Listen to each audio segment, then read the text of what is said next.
স্বাধীনতা দিবসে রবীন্দ্র ভবনে জেলা তথ্য দপ্তরের উদ্যোগে কারার ওই লৌহ কপাট নামে হওয়া প্রদর্শনী ঘুরে দেখলেন মহুয়া মৈত্র।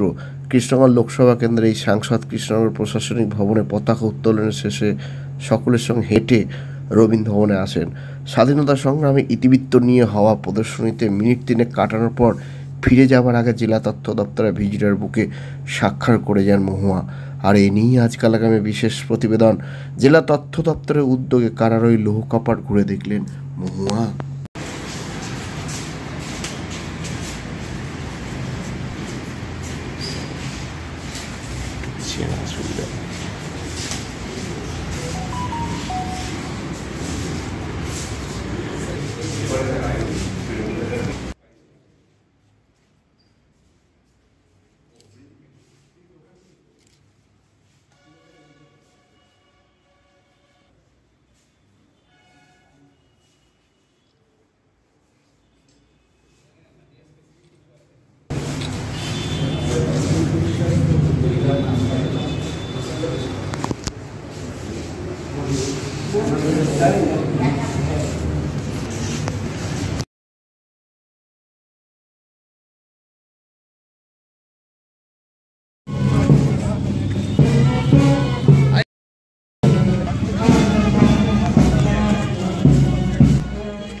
চলো চলো।